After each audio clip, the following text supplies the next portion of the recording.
Wales Lin Jialong, former French National Assembly President François de Rugy,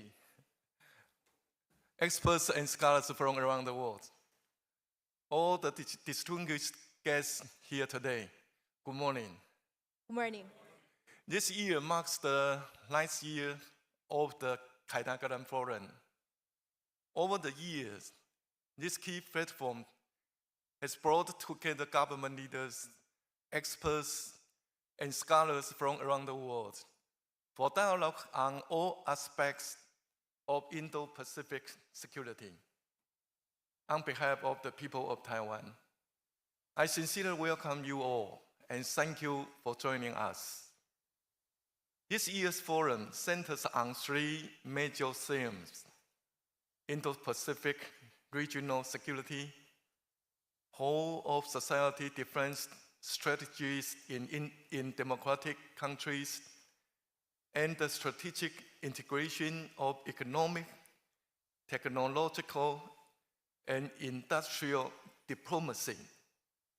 These themes are all closely linked with Taiwan's national development. I'm confident that this year's forum will enable Taiwan and democratic partners from around the world to achieve even greater consensus on ways we can work together for a more secure Indo-Pacific and more prosperous world. Over the past year, the international landscape has become more and more volatile. The Russia-Ukraine war is still ongoing, and conflict in the Middle East has only intensified.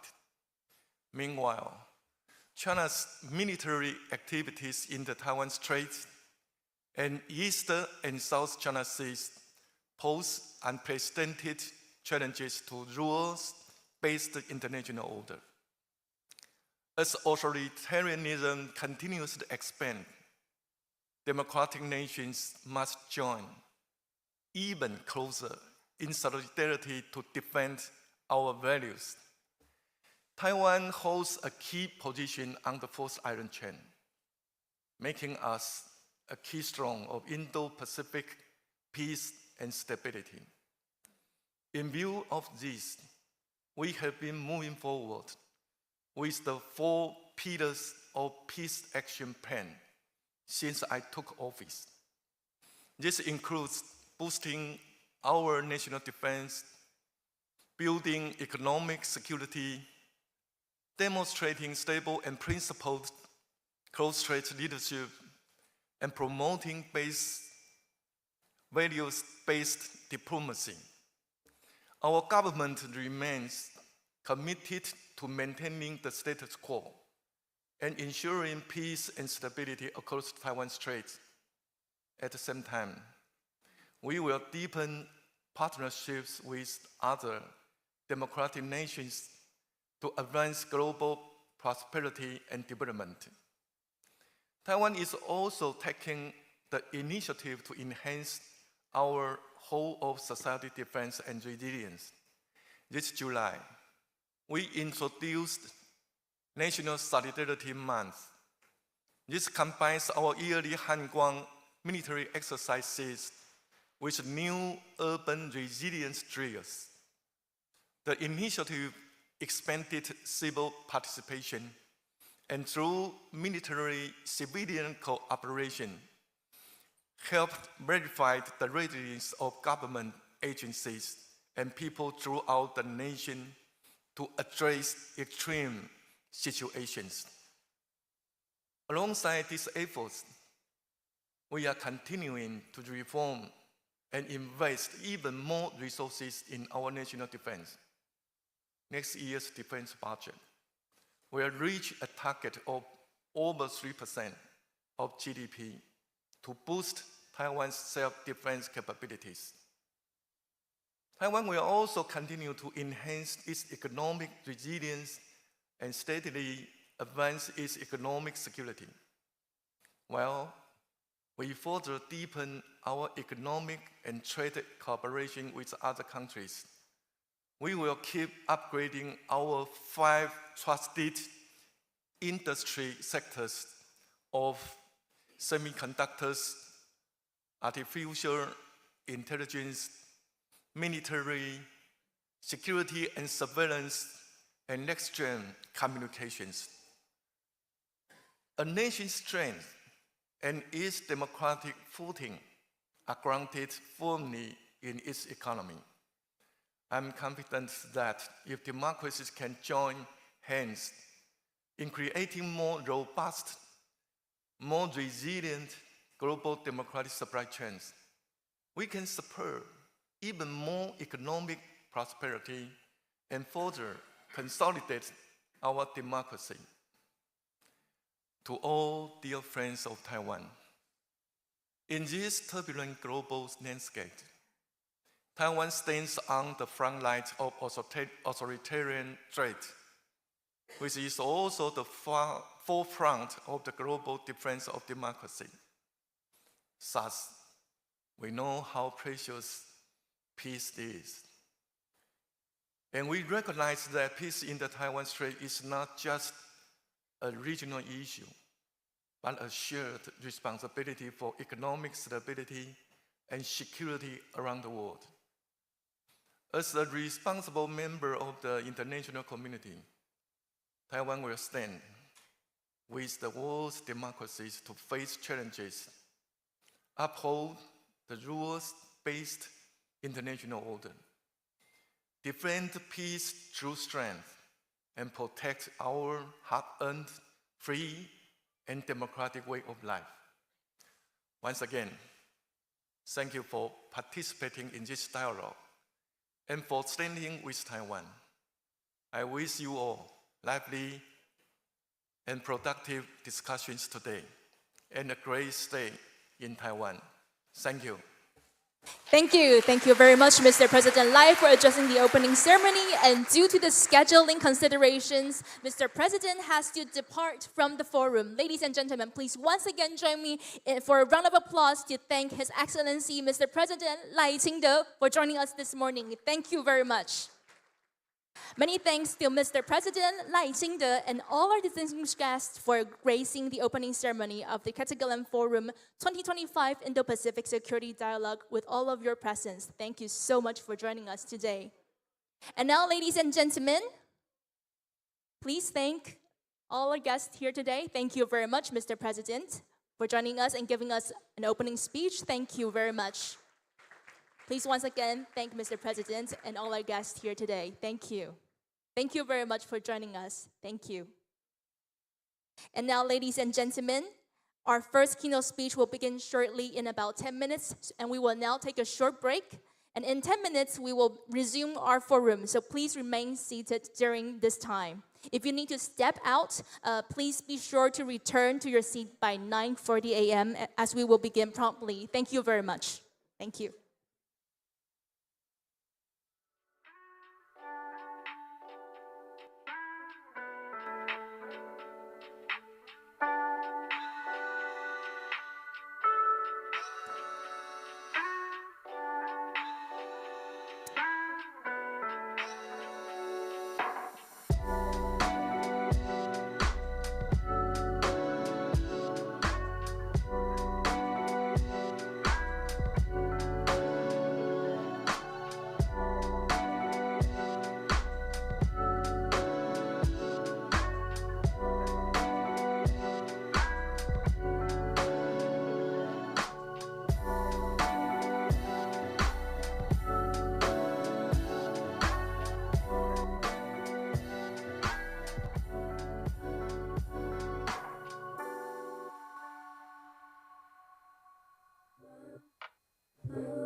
Distinguished guests, ladies and gentlemen, our next session will begin in about 5 minutes. I'd like to invite you to please take your seats and silence your mobile devices. Our next session will begin in about 5 minutes. Thank you.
Ladies and gentlemen, our next session is about to begin shortly. I'd like to invite all of you to please take a seat immediately. Thank you very much for your cooperation. Our next session is about to begin shortly. Thank you.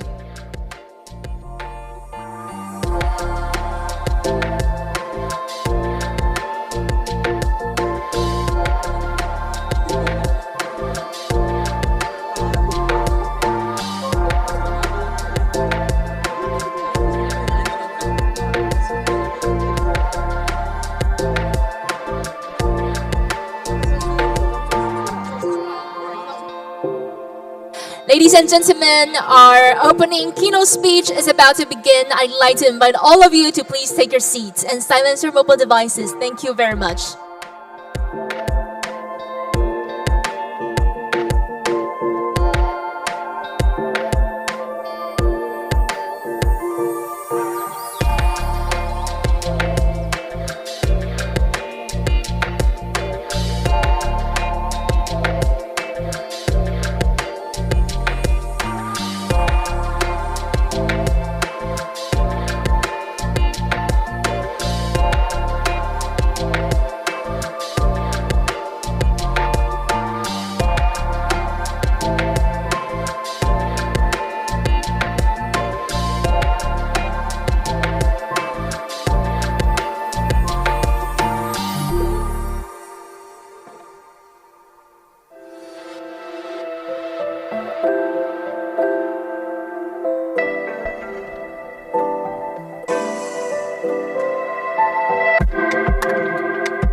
and gentlemen, once again, I'd like to invite all of you to please take your seats as our next session is about to begin. Thank you.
Ladies and gentlemen, I'd like to invite all of you once again to please take your seat as our next session is about to begin. Thank you very much for your cooperation. Thank you.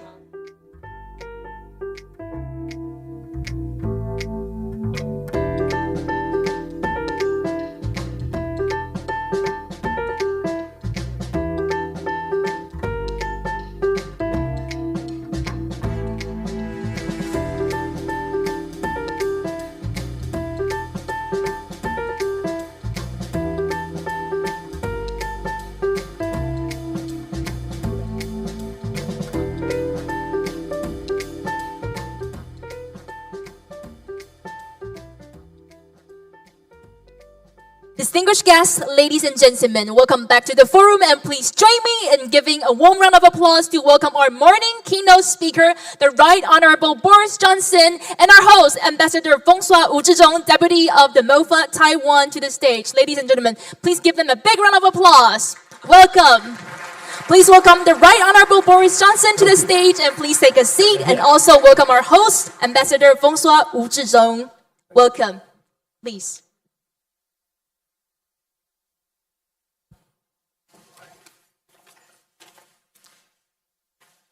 Distinguished guests, ladies and gentlemen, mesdames et messieurs, 各位女士先生 ，Good morning, bonjour, 大家早安。On behalf of the Ministry of Foreign Affairs of Taiwan, it is an honor and a privilege to welcome you all this year's Ketagalan Forum, Indo-Pacific Security Dialogue. Today, we are especially proud to host a figure whose presence speaks volumes about the importance of shared democratic value and the deepening bonds between free societies. It is my distinct pleasure to introduce our keynote speaker, the Right Honorable Boris Johnson, former Prime Minister of the United Kingdom. This occasion marks Monsieur Johnson's first visit to Taiwan. We are delighted to welcome him in a spirit of friendship and sincere respect. Mr. Johnson served as a UK Prime Minister from 2019 to 2022, a time of extraordinary global turbulence and transformation. His premiership was characterized by an unwavering conviction in the power of democracy to stand united in the face of threat, be they political, economic, or military. Under Mr. Johnson's leadership, the United Kingdom took whole steps to reposition itself globally, most notably through the 2021 Integrated Review, which heralded Britain's strategic tilt toward the Indo-Pacific. This reorientation acknowledged the region's growing importance to worldwide peace and prosperity, and it paved the way for deeper cooperation with like-minded democracies, including Taiwan. In particular, when the United Kingdom held the G7 presidency during Mr. Johnson's term in 2021, the G7 leaders' communique for the first time explicitly underscore the importance of peace and stability across the Taiwan Strait. This marked a collective sharpening of the G7 focus on Indo-Pacific affairs and represented a meaningful expression of support for Taiwan's security and international presence. Taiwan deeply appreciated Mr. Johnson's commitment to upholding democratic value and his role in fostering a more inclusive and rule-based international order. Mr. Johnson has never shied away from speaking truth to power. He has been one of the clearest and the most consistent voices in Europe in support of Taiwan's democracy and in calling attention to rising tension across the Taiwan Strait. His stance has underscored the importance of maintaining peace, stability, and the freedom of navigation in this vital region, and has contributed significantly to international awareness and resolve. At the same time, Mr. Johnson has played a leading role on the global stage in responding to Russia's war of aggression in Ukraine. During his premiership, the United Kingdom moved swiftly to implement strong sanctions against Moscow, provide robust military and humanitarian aid to Kiev, and a ready international partner in defense of the principle of sovereignty and international law. His leadership on this issue demonstrated a profound commitment to collective security and democratic resilience. But Mr. Johnson is more than a leader of consequence. He is also a powerful and persuasive communicator. His ability to link strategic vision with human values and to speak candidly in defense of liberty makes his voice a particularly vital one in today's increasingly contested world. As Taiwan continues to work with a global partner to safeguard peace in the Indo-Pacific and uphold the rules-based international order, we are honored to count Mr. Johnson as a friend and a supporter of Taiwan cause. Ladies and gentlemen, mesdames et messieurs, 各位女士先生, please join me in extending a very, very warm welcome to our distinguished keynote speaker, the Right Honorable Boris Johnson. Thank you, Deputy Minister Wu. And ladies and gentlemen, please welcome the Right Honorable Boris Johnson for his speech. Welcome. Well, Minister Wu, thank you very much for that wonderful introduction, the longest and most enthusiastic introduction I've had for a very long time. Li hao, everybody. Ni hao. Very, very good to see you. And Mr. Chairman of the Prospect Foundation, Monsieur le Président de l'Assemblée Nationale, ministers, colleagues, friends, Ukrainian friends who are here, thank you for this invitation. It's wonderful to be here in Taiwan at last, because until yesterday, I had only seen this country on my lockdown Peloton machine, which had a screen on the handlebars, giving me the illusion that I was cycling on the coastal path of Taiwan. So for day after day, I was up on the top floor of number 10 Downing Street, puffing away on my exercise bike and watching the rain-slicked tarmac of Taiwan spool away in front of me. And I believed I was on this magic island. And I noticed how beautiful it is. And I also noticed, by the way, how sheer, how vertical the cliffs are, and how difficult to attack, which is a point I think that deserves to be more widely noted. But I couldn't see any people, and I couldn't see the culture, and there were no clues as to Taiwanese society, except it all seemed very clean and very well organized. And it was irritating, because I wanted to find out about the incredible Taiwanese triumph, which I believe will be in the key technology of the 21st century. And so I've come here really as a pilgrim and as an admirer from a distance of Taiwan, and as a total believer in AI and an addict of ChatGPT.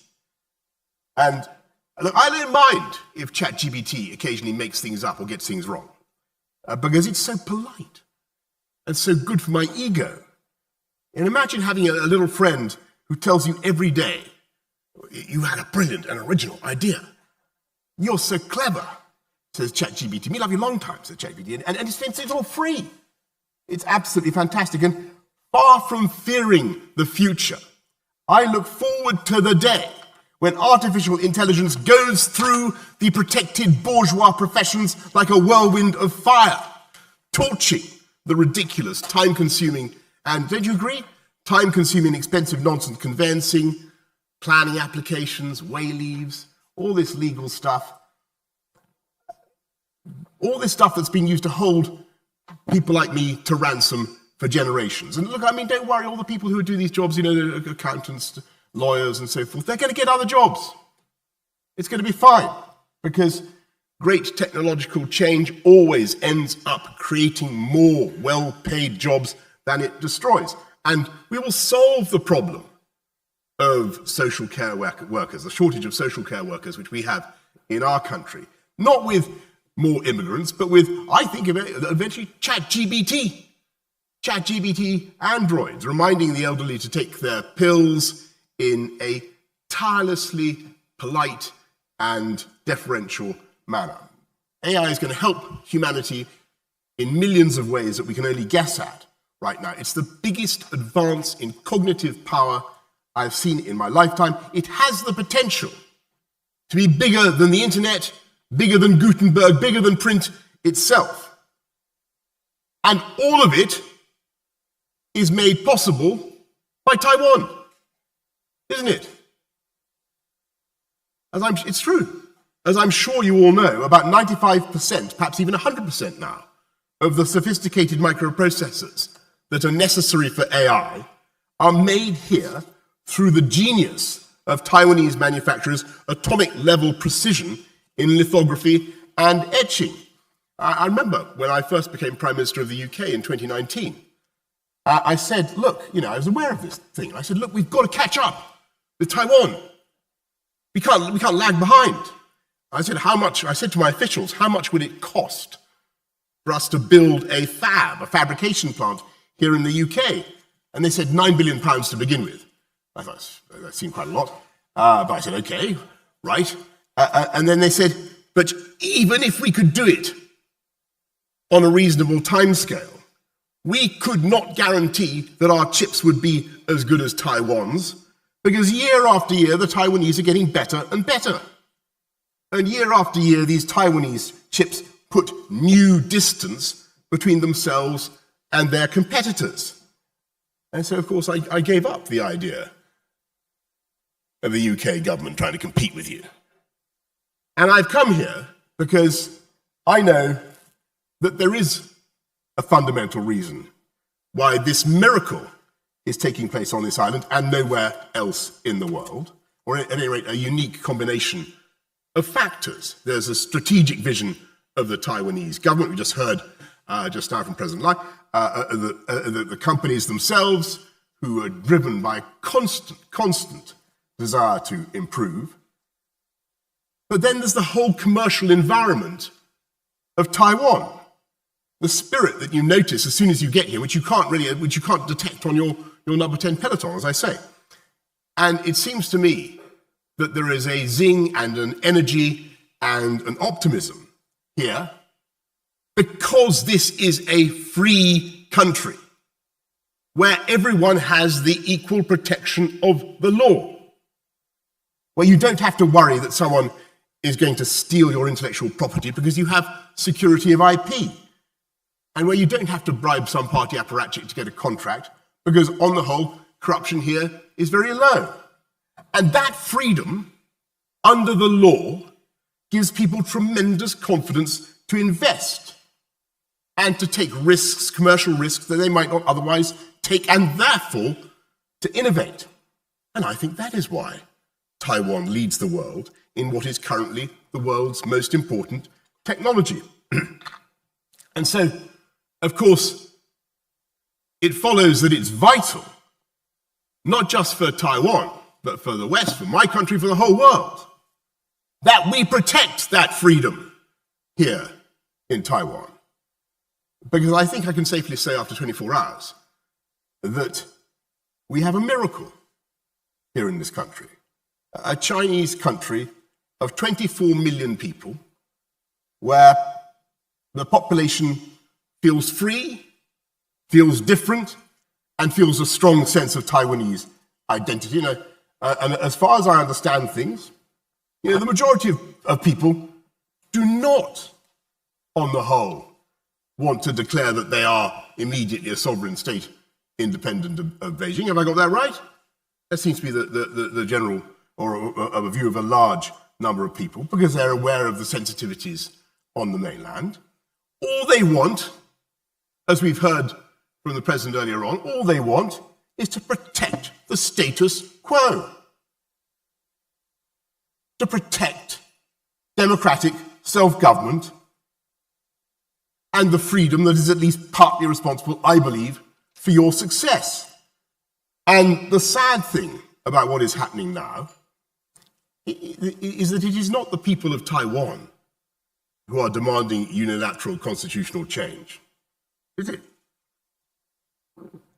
On the contrary, it's Beijing that is insisting without the slightest evidence that the current arrangements are somehow unsatisfactory. And every day, we see it on our TV screens. The People's Republic of China is trying to bully Taiwan into submission. And the PRC is sending boats into Taiwanese waters and planes into Taiwanese airspace, as if to remind the world, as though we needed reminding, of the might of the Chinese armed forces, and thereby signaling their intention by 2027, we're told, which is not very far away at all, to impose Chinese communist rule on this island, to eradicate democracy, to impose unification, and basically to run the place from Beijing. And they are signaling, and they've said expressly, that if necessary, they are willing to use force. And of course, around the world, people look at the relative size of the two entities, population size, Taiwan versus the People's Republic of China, 24 million versus 1.3 billion, or whatever it is. And they wonder how Taiwan could possibly survive in such a struggle. I mean, around the world they do. I don't think they worry about it here, do they? Now, do you think Taiwan, let me ask you seriously, do you think Taiwan can survive?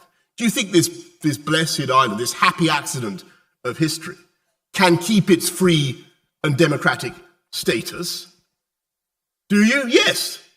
Good. Well, I'm here to assure you that I also believe that Taiwan can and Taiwan will, because it's plain to me that freedom is what the people of Taiwan want. And in the phrase of John Stuart Mill, you are lovers of your own liberty. And I don't believe that spirit will ever be crushed. And I say therefore to our friends in Beijing, and they should be our friends, by the way, that is a huge mistake to use intimidating and aggressive measures against Taiwan. And that publicly to contemplate violence is madness. Because the minute you use force to make a unilateral change to the status quo, you risk a chain of events that you cannot control, because that is, I'm afraid, what war always means. And we know, of course, that there are currently ambiguities in the official US position, the official British position, about what we would all do in the event of an attack on Taiwan. And that is for the very good reason that no one wants to get drawn into a discussion about a set of circumstances that we all passionately hope to avoid. But you also know, because you've seen it at this conference and previous versions of this conference, that there are already powerful, distinguished American politicians who are willing to speak up for the defense of Taiwan. And you know that there are many in Washington who are absolutely determined to prevent what America fears would be a major change in the balance of power in the Asia-Pacific region and in the configuration of the political configuration of the first island chain. Washington is passionately against that. And by the way, we all know that the United States has the ability, the sheer kinetic power, to change the course of any war on the planet. And I know, we know, in my country, that if America did get engaged in some operation, then the chances are that they would ask for assistance from their closest partners, their AUKUS partners, for instance, France too, I have no doubt, Britain, Australia, and others. And you'll have heard the other day what our Defence Secretary, our Labour Defence Secretary, John Healey, said about the natural instinct of Britain to help its friends and allies. Now, I don't think he was talking about any particular scenario or how in particular Britain or any other European country would react. Because the truth is, right now, we don't know how it would look, how it would feel, what the occasion would demand from the Western powers. We're uncertain. And that is the whole point. That is how disasters begin. It is far easier to start a war than to predict how it will go. And you only have to go back 3 years to see how an active war can trigger consequences that are entirely unforeseen and unintended. And there are clear differences between Taiwan and Ukraine. Analogies are not always accurate. But there are some lessons that can certainly be drawn. And when Putin invaded Ukraine in February 2022, he did not expect that by now Russia would have sustained 1 million casualties with 250,000 dead, did he? He didn't bargain for that. He didn't expect that after the colossal expense of Russian blood and treasure, he would still only control about 18% of Ukraine. Slava Ukraini, by the way. Slava Ukraini. He never expected that the Ukrainians would resist so heroically, or that they would receive such steadfast and generous Western support, started, by the way, by President Trump when he gave the Javelin missiles. The war has been appalling for the poor and blameless people of Ukraine. It's been a disaster for the world. It has also been a total catastrophe for Putin. He will go down in history, not as the man who reunited the two most important parts of the former Soviet Union, not as the man who brought Ukraine back under Moscow's control. He will be remembered as the man who, by his arrogance and impatience, created in the hearts of Ukrainians an absolutely inextinguishable national feeling and desire for independence. Putin is not the man who restored Russian pride. He is the man who gambled on violence and lost, and believe me, he is going to lose. And I think in the Trump White House, the scales have now fallen from their eyes about Putin. And there is a real possibility that in just a couple of days, I think August the 8th, isn't it? Those countries, third countries that have been enabling Putin's war by buying his hydrocarbons, India and China, will be hit hard by secondary sanctions. And of course, I don't think any of those countries imagined for a second when this war began that they might in time be visited by that kind of punishment. And I dwell on the lesson of Ukraine, not because the comparison is perfect, clearly there are important differences, but to make this basic point that if you trigger violence, then you are firing a Sarajevo pistol that can lead to disaster for you and for the entire world. And so that's why it's so vital that we address this problem in a way that I think the people of Taiwan want. We heard it just now from the President. It's vital that we address it in the way that I think the people of Britain want and the world want. And that is to have peaceful dialogue across the Straits of Taiwan. And I think, we can be totally respectful, but we should ask our colleagues in Beijing to explain just why is it so essential to you to conquer Taiwan?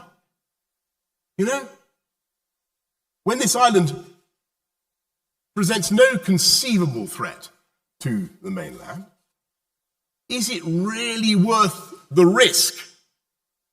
Is it really worth the risk, Beijing, when the consequences for the whole world could be so dire? And by the way, is it really necessary for every segment of the Chinese population to be ruled by the Chinese Communist Party? Can there not be places, beautiful places, that are differently Chinese? Of course there can. I think, by the way, it's a fantastic, I think it's an advantage for Beijing to have this innovative society, this society is incredibly fertile in technological developments right next door, investing massively, by the way, in China.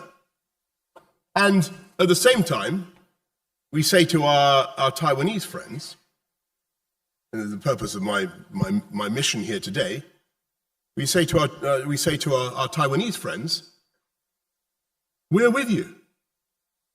We stand with you because you are, as has been said, in the front line of the struggle against autocracies. We're with you for strategic reasons, because no one wants the chaos, confusion, and uncertainty that would follow such a change in the balance of the power. No one around the world wants that. No one wants war. And certainly no one wants Chinese domination of the first island chain. We're also with you, quite frankly, for economic reasons, aren't we? For your vital role in global supply chains, not least, as I say, in microprocessors. And all I can say in conclusion is that as China intensifies its pressure on Taiwan, I hope that we all, the West, America, the UK, all Europeans, will have the courage not to tiptoe away, not to be cowed by our desire to be deferential to Beijing, but to stand with Taiwan and to deepen our economic partnership. That's what we need to do right now as the pressure intensifies on Taiwan. And last night, I can tell you, I've had a wonderful time in Taiwan so far. Last night, I went out to a restaurant called Din Tai Fung, I think. It was absolutely rammed with people, and they were eating more different and more complicated types of dumplings than I've ever seen in my life. It was a sort of temple to dumplings, this place. It was devoted to the cult of the dumpling. And I met a guy there last night, and I'd met him before, because actually, about 6 years ago, I helped to open the first Din Tai Fung. Have I got that right? Yeah. I happened to open the first Din Tai Fung in London, and they got me to make some dumplings very unsuccessfully. And I am thrilled to say that since then, there are now 3 such Din Tai Fungs in London, and Taiwanese influence is spreading the whole time. And UK-Taiwan trade, you should know, I am proud to say, is growing, and growing fast. £9 billion this year. Financial services, Johnny Walker, obviously seems to be very important. I noticed all sorts of different colour Johnny Walker, indigo label, mauve label. I don't know, I've never tasted any of these drinks, but they seem to be very popular here in Taiwan. Obviously very good for the Scottish economy. And we should intensify that economic partnership. And we are. I'm very pleased that the UK office here is well staffed and highly active. And in the end, folks, we're with you for the best reason of all, which is that we share your values.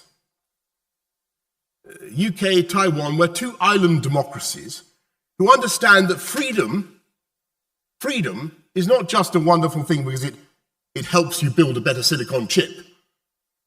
Obviously it does, and Taiwan is the proof of that, right? I think I've made that argument. We're with you because we both understand that freedom is also a wonderful thing in principle, and it's a wonderful thing in itself. So thank you, Taiwan.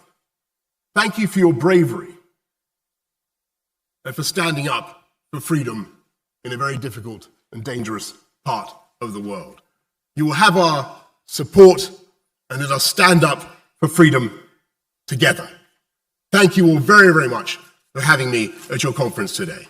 Thank you. Thank you. Many thanks to the Right Honorable Boris Johnson for his inspiring and powerful speech. Mr. Johnson, please depart from your right-hand side. Thank you very much. Let us give him a round of applause once again as we thank him for his steadfast support and bid him farewell for his departure. Thank you. Mr. Johnson's unwavering commitment to the values of freedom and democracy and his enduring friendship with Taiwan are sincerely valued and will long be remembered. And once again, I'd like to also thank Deputy Minister Wu for hosting and presenting introductory remarks. Ladies and gentlemen, we will now take a short break. Our next session, the panel discussion 1, will begin at 10:30. Please return to your seat promptly before 10:30 and allow us to start the next session timely.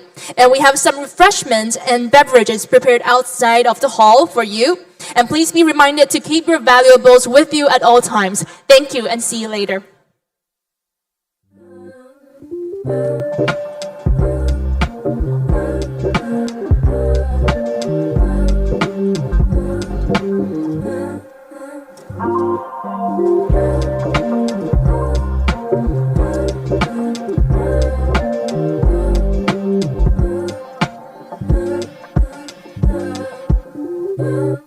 No matter how hard it gets, don't regress, 'cause you're blessed.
Ladies and gentlemen, our next session will begin in 3 minutes. May I invite all of you to please take your seats. Thank you. Our next session will begin shortly.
Ladies and gentlemen, our next session is about to begin shortly. I'd like to invite all of you to please take your seats. Thank you.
Ladies and gentlemen, panel discussion 1 will begin shortly. I'd like to invite all of you to please take your seats. Thank you.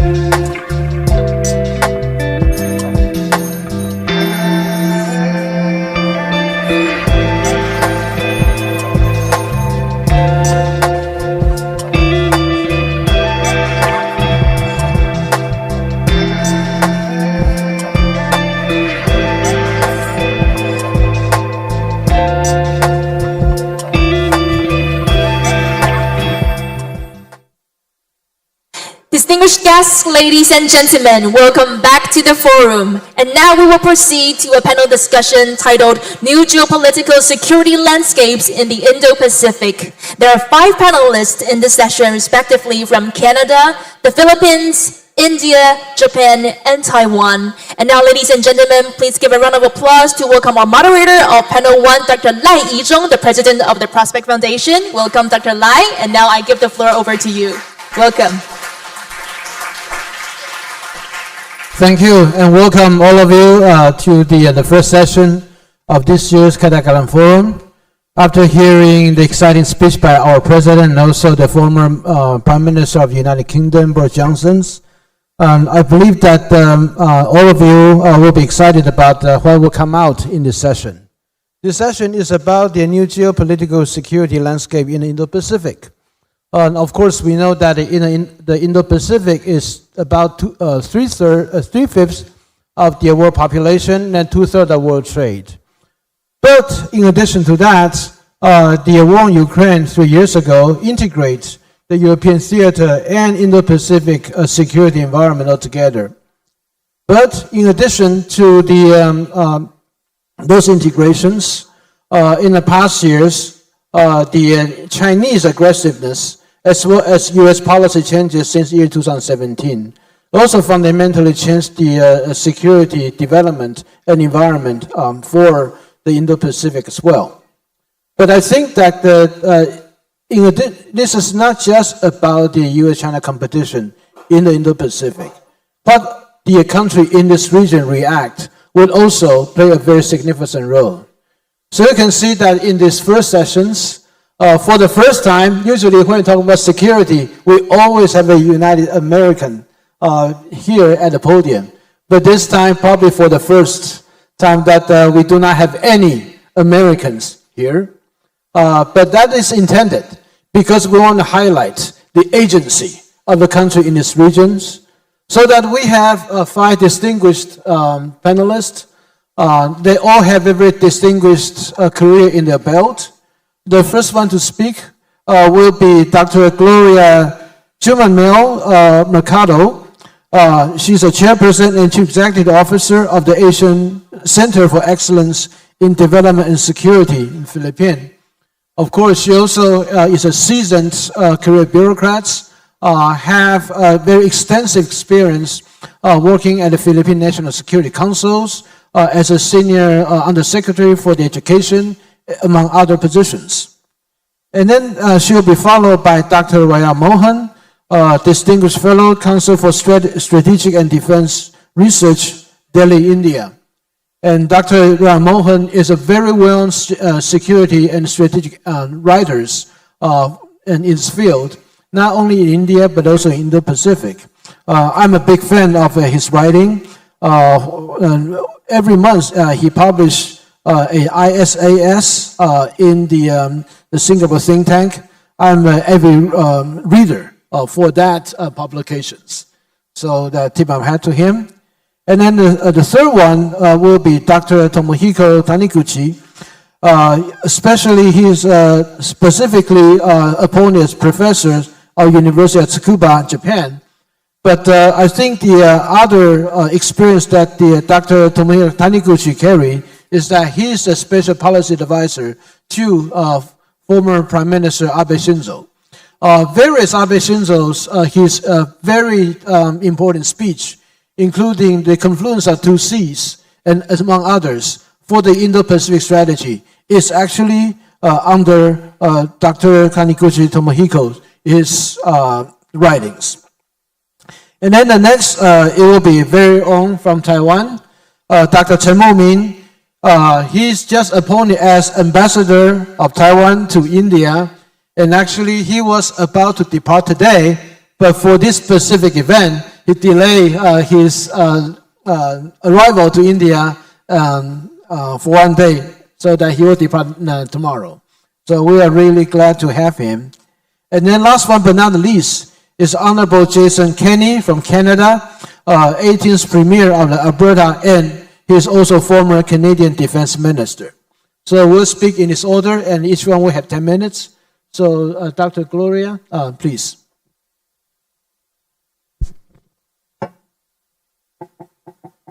Good morning, Chairman Chen, and thank you for the introduction of everyone here. So distinguished colleagues, esteemed delegates of this forum, and fellow security professionals, I'd like to greet the Chief of Mission of the Manila Economic and Cultural Office, who's also an alumni of the National Defense College. Good morning.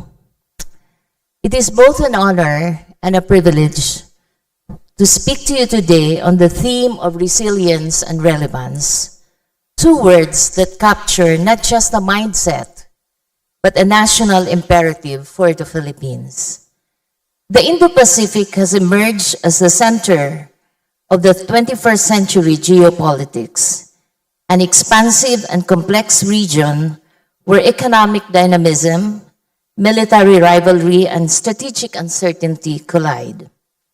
As a frontline state, the Philippines finds increasingly at the heart of this contest. With its strategic location astride the South China Sea and the Western Pacific, its democratic credentials, and its security alliances, the Philippines is uniquely positioned to both contribute to and be impacted by the evolving geopolitical and security landscape of the Indo-Pacific. It is transitioning from a loose geographic label to a contested strategic construct. While the term has gained currency among like-minded states, it also highlights a deepening rivalry between the United States and China, alongside the growing assertiveness of middle powers. In the dynamic context, the country faces increasing pressure to define its position not merely in terms of alignment, but in terms of principle and strategic agency. The Philippines is an active participant, seeking a careful balance between deterrence and diplomacy, sovereignty, and cooperation. Geographically, the Philippine maritime domain includes some of the most strategically significant waters in the world. The South China Sea, where the country asserts sovereign rights within its exclusive economic zone, remains an epicenter of regional tension. Our maritime geography, with over 7,600 islands, 36,000 kilometers of coastline, and rich archipelagic sea lanes, is our source of leverage. It sits at the vortex of Indo-Pacific, and our position in the first island chain, adjacent to key maritime choke points, makes us a pivotal actor in both strategic deterrence and regional stability. As a frontline state in the region defined by strategic contestation and emerging fault lines, the Philippines is inclined to lead and collaborate. Leadership must be anchored in principled pragmatism, informed foresight, and strategic empathy, values that recognizes the enduring power of geography, the volatility of geopolitics, and the promise of shared security. The Philippines must therefore develop its own comprehensive maritime strategy that integrates diplomacy, security, and blue economy, investing in a maritime infrastructure, enhancing our Coast Guard capabilities, and asserting our rights to sustained legal and diplomatic mechanism will define whether we remain active or proactive. Our security architecture is evolving. The Mutual Defense Treaty, Enhanced Defense Cooperation Agreement, and joint exercises in Balkatan with the United States and allied countries reflect enduring alliances. But what we are building now is not deeper than just interoperability and mutual preparedness, but also strategic resilience.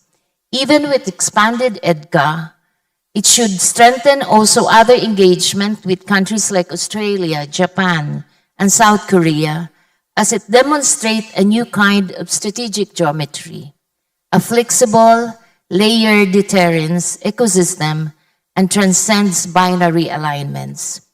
We are witnessing emergence of multilateral architectures, the Quad, AUKUS, IPEF, in response to an eroding multilateral order. The evolution demands clarity of purpose and depth of partnership. Amidst this evolving defense architecture, our ASEAN centrality is being tested. The very principles of non-interference and consensus, once diplomatic strength, now risk becoming liabilities. The delayed code of conduct is symptomatic of deeper inertia. If ASEAN is to remain central, it must also be courageous, reforming not to appease, but to assert. In the shifting landscape, UNCLOS must remain our compass, a legal framework and strategic shield. The Philippines must push for regional UNCLOS 2.0 dialogue. This includes creating enforcement mechanism, shared surveillance, and a tribunal that can act on non-compliance. He must also embed UNCLOS education in our legal and diplomatic core, and national curriculum. Development is security, and security is development. The Philippines must be a bridge nation, principled, not neutral, sovereign, not submissive. Our foreign policy must be values-driven, issues-based, and unapologetically Filipino. To that end, we propose 5 key paths. Mutual defense agreement like Sea Vision in the Pacific, Partnership for Maritime Domain Awareness, STIR Resilience Hubs, and Cebu and Davao. Critical infrastructure, foreign equity restriction must be updated with cybersecurity in mind, and push for rotational ASEAN Security Council for eminent persons to fast-track reform. In sum, security in the framework of Indo-Pacific is not just about survival. It is about who we are and what we choose to stand for. When history places us in the crossroad, let our people and this region find us as a source of principled strength and quiet courage. After all, in the age of uncertainty, as whether we are from small or big country, we must all be both a shield and a bridge. Therefore, for the Philippines, it should be resilient and relevance within the Indo-Pacific framework. Thank you and good morning. Thank you, Dr. Gloria Mercado, for your statement. I think at the end of your speech, we talk about the security is not just about survival, it's about who we are and what we choose to stand for. That's quite important. So with that in mind, next I'd like to invite Dr. MOHAN for your comment. Thank you.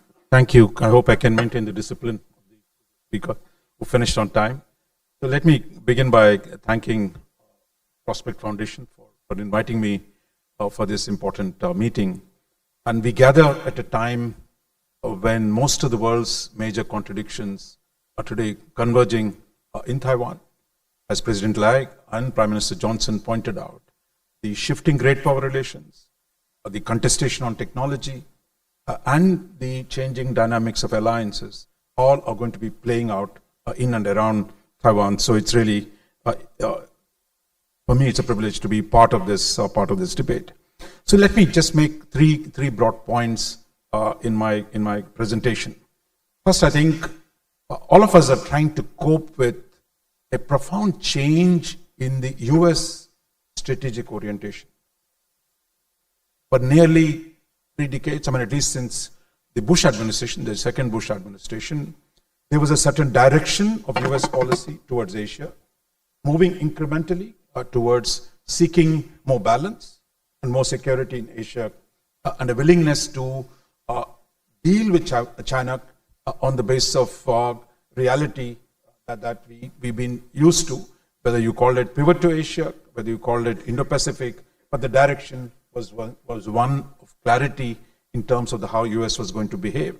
But I think that has changed definitively in the last year or so, under the Trump administration. Now, Trump 1 actually was the one that reinvented the Indo-Pacific, invented the Quad, and set a foundation for actually dealing with the balance of power in Asia on a pragmatic terms. But at this point, we're not really clear how that is going to play out. So I think for this, we got to recognize that the US domestic politics on trade alliances has fundamentally changed. So it is not something we can control. It is something we have to deal with because there's no way we can alter the domestic dynamics within the US. And I think those of us out in Asia will have to find ways of managing the consequences rather than merely complaining or objecting to what the US is doing, which also means we need to pay a lot more attention to the US domestic politics and how on trade, alliances and technology are going to play out in the coming years. The second, I think, is the idea that, look, all of us know as realists, there can be no balance of power in Asia without American military presence. The question is, that is, how do we keep America in order to ensure that the Asian balance of power remains reasonably stable. And I think here the answer to that is that we need to do more in order for the arguments about allies being free riders, or that the US taxpayer is not going to forever pay the burden of American defense. And I think that point resonates in the US domestic politics. Therefore, for us, we need to devise strategies that will help deal with this problem. And I think that is a central question. Same on trade, that the US, now we are told by the Trump administration officials, the US was willing to be a sink for global exports in the Cold War. But today it is saying it's not going to be. And in fact, it's using its dependence, the rest of the world's dependence on American market, to force the changing the terms of trade. That again is a reality. And I think the challenge for us is how do we adapt to this new dynamic that has emerged in the United States. So I think this is both on trade and defense and on alliances. We are in a new domain that needs to be done. What we've seen in the last few weeks, both Europe and Asia on the trade question have sought to accommodate the American demands on changing dealing with the new tariff structure. But I think we're just at the beginning of this process, because the costs of readjusting to an American market that's going to charge more for the exports of Asia, on which we've been dependent for so long, will be hard, will have domestic economic and political consequences. So I don't think we should underestimate the consequences of what Trump is doing, of restructuring, of rearranging the global trading order. So I think this is going to be a huge challenge for most of us, because when it comes to we've got used to a type of America which is open to taking our exports, to one of dealing with the US, which is demanding a lot more in return for accepting the rest of the world's imports. So this, my sense is going to be quite significant, because how we deal with it will have domestic consequences. The third aspect, I would say, is on the question of alliances. Now, those of you who've been in Shangri-La dialogue, we saw the US now talk about moving from even 2%, 3%, 3.5%. Now, this notion that countries of Asia can simply adapt to these new demands of defense budgeting internally is again, raising money is about taxation. And taxation is always a painful process in domestic politics of most democracies. So therefore, to meet the US demands in terms of a higher defense expenditure, while nobody is going to challenge the argument, we see the problems of actually dealing with it are going to grow. So therefore, for us, I think simply accommodating American demands is going to be problematic for most countries, including the closest partners of Japan, like Japan, who have actually tried to raise the defense expenditure in the last few years. And most Asian countries have raised this, but I think the kind of scale and the demand that is being set is going to be pretty hard to manage. Therefore, where do we go from here? My own sense is at least two things must stand out. One, we need to do more with ourselves. That is, while we need to keep America in, we also need to do more with each other within the region. So that's partly doing more ourselves at the national level, and doing more with each other will help create conditions for keeping America in on a new set of terms. Without that effort and merely hoping things will go back to the pre-Trump era, I think would be a mistake. So therefore, I think we all have, as the moderator of this panel, I-Chung said, we all have agency, and I think the idea that we can leave it to the Americans to deal with the problems, and we don't have to do very much. I think that attitude has to change. The second, I think, challenge we have to deal with is, given the massive asymmetry in power between China and the EU and China's neighbors in Asia, that asymmetry is not going to disappear. The scale and intensity of the Chinese military power, which in turn means we have to develop asymmetric strategies of our own in the military domain. How do we develop capabilities, technologies that actually can counter a Chinese brute supremacy that exists? And that, I think, is very, very important for us.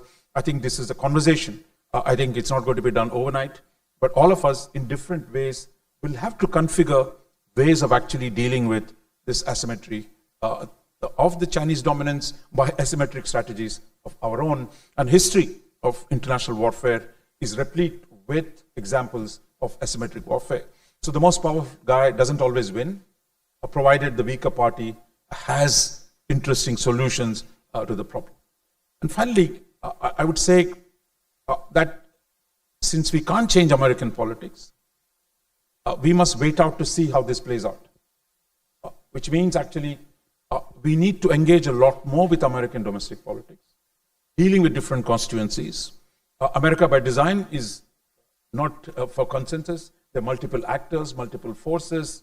How these play out in the next year or two remains to be seen. Therefore, I think for us, important to focus on greater engagement with the US domestic politics and its different institutions, because there are new actors, new elites that have come to the fore in the US. Getting to know them better and engaging them over the longer term is very, very important. Finally, I'd say the contradictions between China and the US are not going to disappear.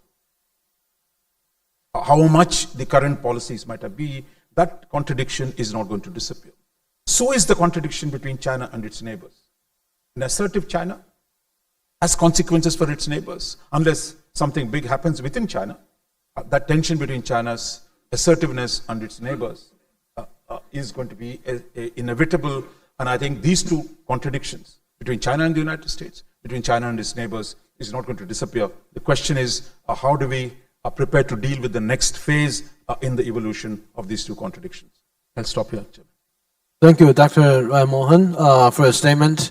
I think that you particularly highlight about the reason why the current U.S. policy toward other nations in terms of tariff, because there are the fundamental economic readjustment that needs to be made.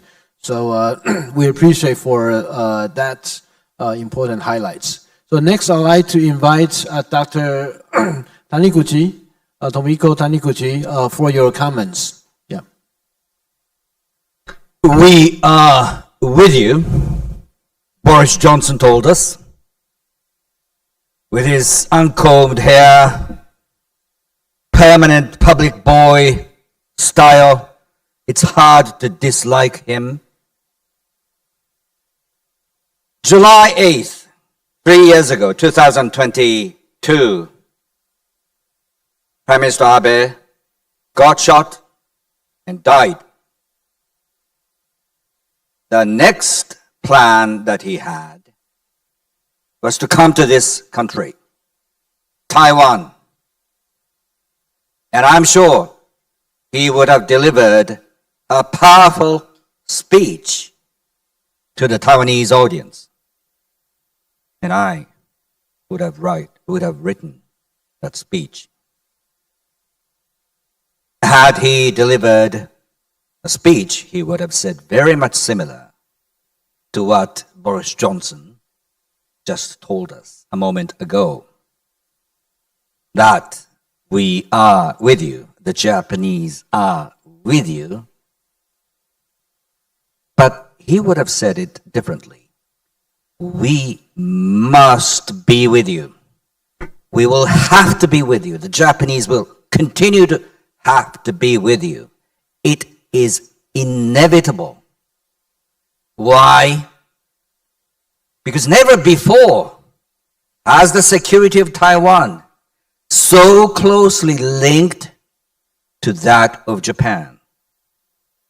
Never before have the waters in the South China Sea, East China Sea, around Japan been this much contested. And the next 10, 15 years will be a very much important window, space of time in which there must be heightened cooperation, collaboration among like-minded democratic nations. Three of us are very much important: the Philippines, India, and Japan. I echo Dr. Raja Mohan has just said. There must be intensified coordinations among democratic maritime nations. I can share some of the positive developments that I see of late. One, Indo-Filipino naval collaboration. That's just hit today's newspaper headlines. Also today, I hear something very much positive. For the first time ever, the Japanese naval boat, I think, is going to be adopted by a Royal Australian Navy. That is going to seal the quasi-alliance that's been taking place for some time between Canberra and Tokyo. To confront the behemoth next door hurts. It is painful, which is why there must be constant dialogues, constant collaborations, and even more military-to-military collaborations among those nations. Dr. Raja Mohan also said that it is imperative for all of us to maintain the presence of the US military forces. May I tell you, the most important key player to make it happen is your northern neighbor. That's Japan. Because Japan hosts, as you all know, the biggest military footprint of the United States outside its mainland. If you lose Taiwan, the United States will automatically lose almost everything. From Misawa up north, which is an Air Force base, Yokosuka, that is the biggest naval port, that home ports one of the biggest aircraft carrier battle force, Sasebo, and Kadena, Okinawa. Forces stationed in those places will lose strategic value if you lose Taiwan's territorial waters and airspace. So, the late Prime Minister Abe, before he passed away, mentioned a number of times crisis in Taiwan automatically invites Japan and the United States to get engaged, and we must be prepared for that.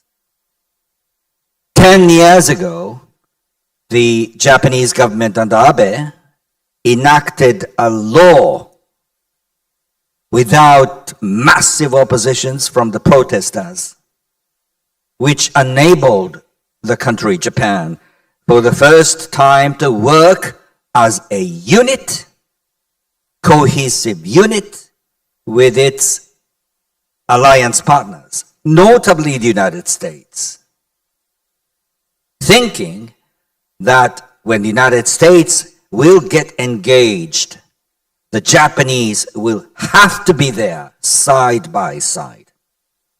Since that time, the framework has been broadened to include other alliance partners, the Philippines, Australia, India. Such is a framework that's been in place, and we've got to continue to invest in that framework by, once again, working together all the time for the next 10, 15 years. Xi Jinping has his own biological clock. So he will get even more frustrated going forward. And he will find it even more imperative for China to annex Taiwan. They say Taiwan is part of China. But Taiwanese identity is something else. Just as Japanese identity has been quite different from what the Chinese want the Japanese to be. We've been a proud nation. The Japanese have always been proud, just as an outlier of Chinese civilization. We're proud to be an outlier.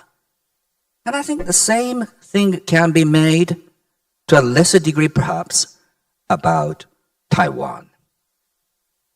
Now, one final note. In 3 weeks' time, Tokyo is going to host HMS Prince of Wales and its strike force. That's one of the 2 newly commissioned modern aircraft carriers, and the British government has made it clear that the dispatch of the squadron is going to be regularized. In such a way, we could send a continued powerful signal to Beijing, and we must, that your so-called Chinese dream will cost a lot. Thank you. Thank you, Dr. Taniguchi, for your statement. I think that when you mentioned about the former Prime Minister Abe Shinzo, his speech, all of us vividly remember exactly 4 years ago, December, the Prime Minister Abe Shinzo, he talks about Taiwan rise up. So that still reckon and resonate with a lot of people here. So thank you for your comments. And then next, I'd like to invite Ambassador Chen Mumin for your comments. Thank you. Thank you. Thank you for having me here today. We know Ketagalan Forum is the biggest conference in Taiwan, talking about security and strategic issues. And this is the 9th year. I also have the honor to attend most of forums in the past years. One of the biggest topic every year that particularly in the first session, when we talk about the regional security strategic development, the biggest issue is China. From the first time to today, it's always about China. And I believe of course, all the audience here today are experts on security issues of the region. And some of you, probably this is your first time come to Taiwan. And you're probably curious how Taiwan think about China. Yeah. I would say that in the past decades, we've been watching the development of China, particularly since China's economic reform of early 1980s. It was a tremendous success. And Taiwan began having trade and exchanges with China since the 1990s. And Taiwan also benefit a lot. Even today, the trade and also people-to-people exchanges between both sides still there. But the biggest change of China, I think, this is my personal view, is that when Xi Jinping came to power, 2012, and then in next few years, he shows more ambition and now become like a national goal that earlier, for Chinese leaders and also for the Chinese society, they think that unification, it is possible, but they can wait. But after Xi Jinping became the leader, he changed the whole course. And in Taiwan, we began to hear this term, forceful unification.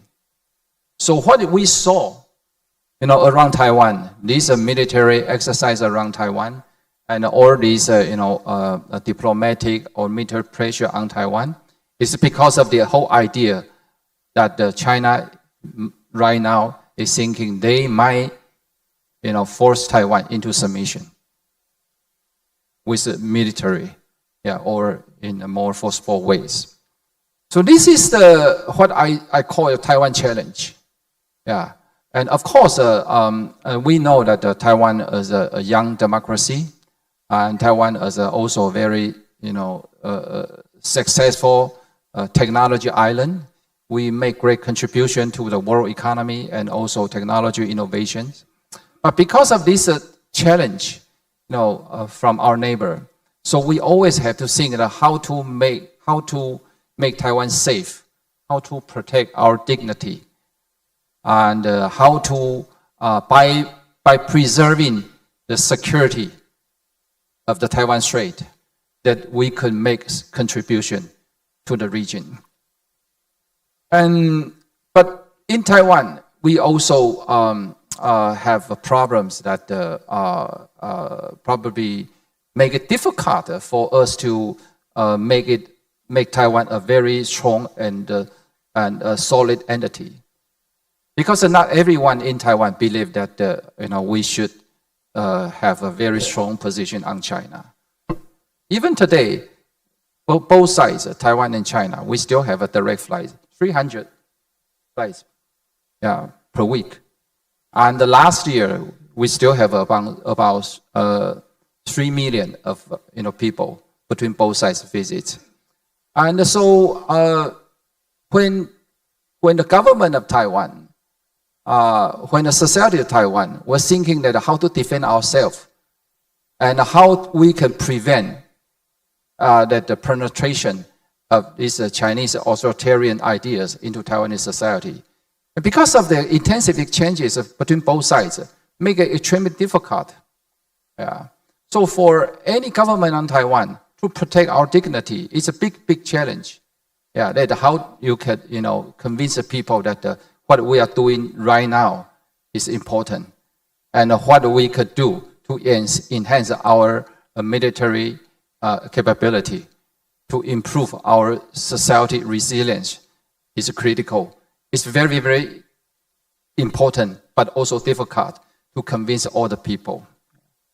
But fortunately, I think that the external environment also changes in the past few years.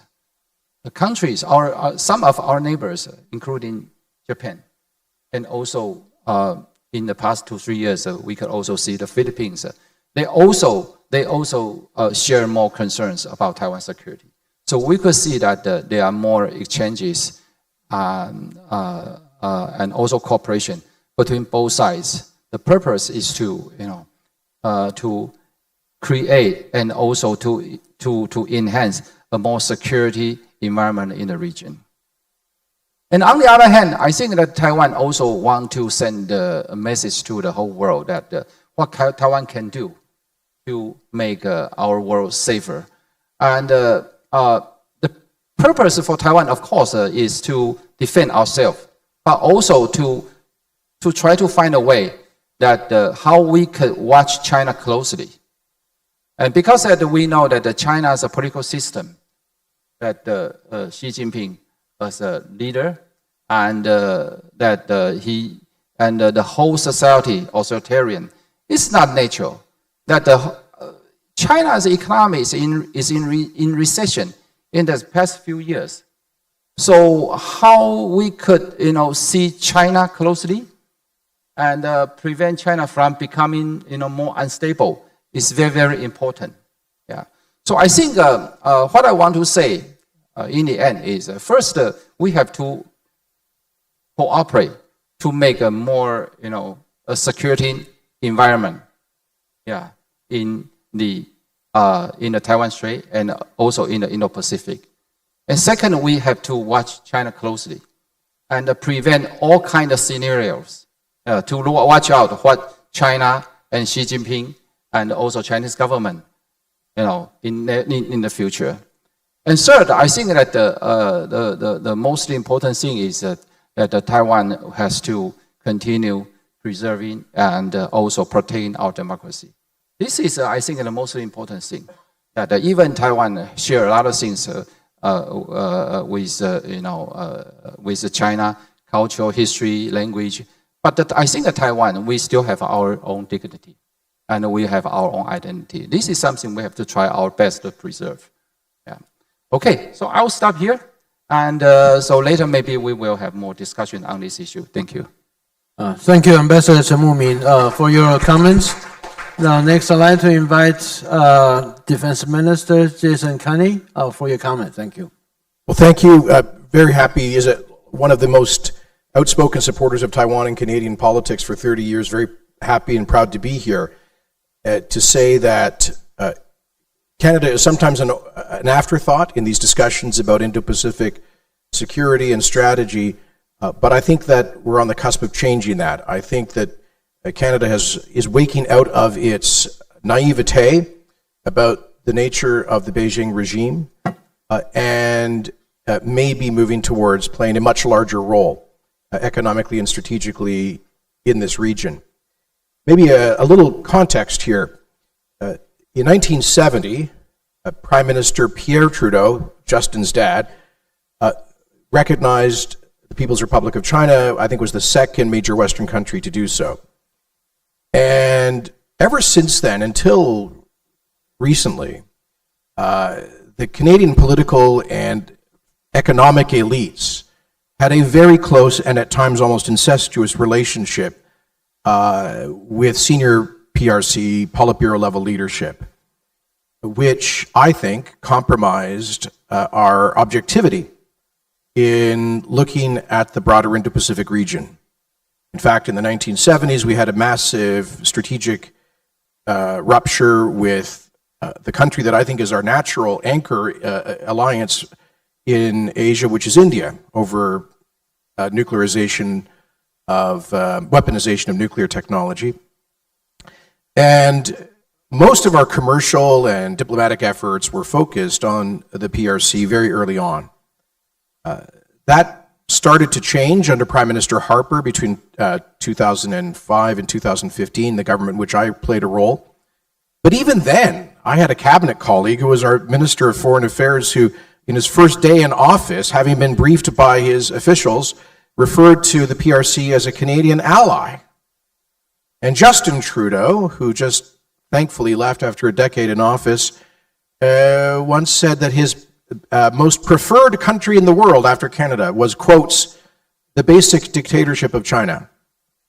He went on to explain it's because it's a dictatorship that they can do big things like build windmills and solar panels. So that kind of, I don't know, naivete and cynicism, a strange toxic combination of naivete and cynicism, led to a kind of blindness about the stakes that Taiwan, Japan, Philippines, and other countries in this region are facing, given Xi's increasing aggression, his aggressive posture. But things have begun to change. I think first of all, I attribute the change to Trump in his first administration, his disruption of the post-WTO accession consensus around the notion that China had to be the center of global trade.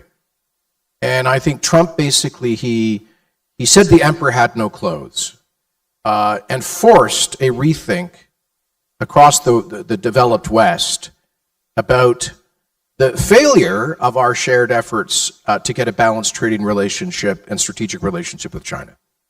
So I think that opened up the floodgates for a lot of the skeptics to speak more loudly. Secondly, it became, when that started, when that reflection began, people saw that Canada, like the United States, like I think Europe, have been huge losers in the post-WTO accession China trade relationship, thanks in part to grossly deliberate, unfair trading practices, currency manipulation, and so that began to change the debate in Canada. Third, serious and aggressive PRC efforts to destabilize and interfere in Canadian domestic politics. Most of this obviously done through the United Front Work Department. Like in Australia and some other countries, they've actually set up de facto police stations in Canada to police the mainland diaspora population, which is growing in size. And many of the mainland diaspora organizations in Canada have been under huge influence, funding pressure, etc., and intimidation tactics to become defenders of the agenda of the PRC. And this has created a huge scandal in Canada, led to a judicial inquiry, and we are still feeling the consequences. Then, you may recall that Canada, based on U.S.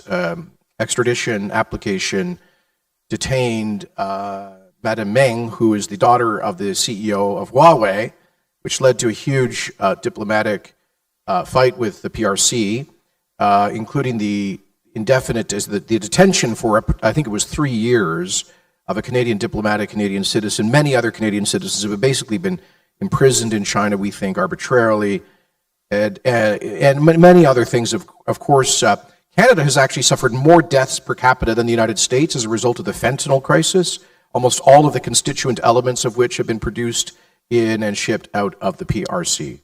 So all of that has meant that the same political and commercial elites who were the amen corner for the PRC have lost face and have now been marginalized, and there is a new consensus. And I'm pleading Canada greater cooperation. Son of a former Canadian Navy officer, to say the Royal Canadian Navy has now deployed destroyers to do several voyages through the Taiwan Strait, some of them unescorted, and there is growing technical cooperation to come in security areas. Now, as I intimated, normally there have been huge efforts to kind of pivot to India as a natural kind of new anchor for Canadian relations in the region, not to diminish our important relations with Japan, Philippines, and other countries.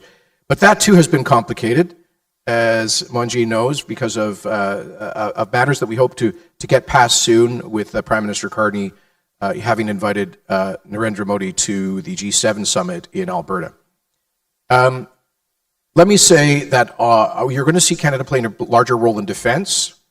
Now, Trump has been a hugely, as Mohanji articulated, the ways in which Trump has been such a game-changing figure in the strategic context. That is very true for Canada. I come from the Conservative Party, which had a 25% point lead in the polls for election this March, which we ended up losing because of President Trump's threats to annex Canada, if you can believe it. We don't quite take those quite as seriously as President Xi's threats to annex Taiwan, but they were very disruptive nevertheless, and he seems to have focused on Canada as, for some reason, as a particular target in his new trade arrangements. So for my friends here who are all facing, I think, 25% tariffs, don't feel too bad. We have a 35% tariff from the US.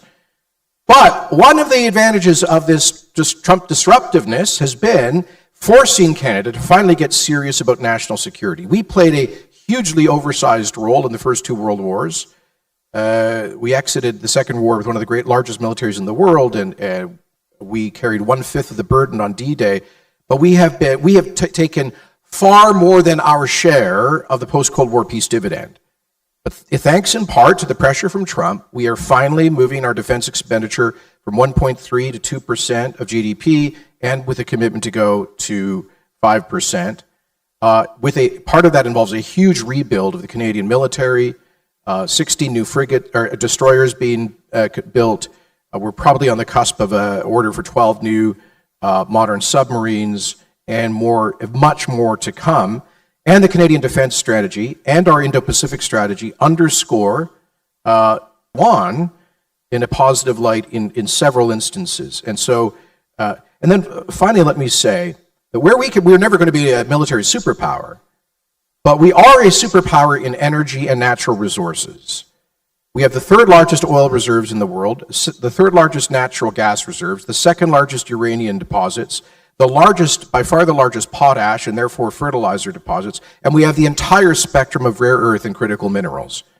Now, we have had very serious challenges at developing a lot of those resources and getting them to market, which is kind of like the central domestic political issue in Canada right now. But I think Prime Minister Carty, who comes from a different party than me, is going to break through those barriers through rapid and dramatic deregulation. And if that happens, we can be an alternative source for the United States, for Australia, for our Indo-Pacific partners on critical minerals and on energy.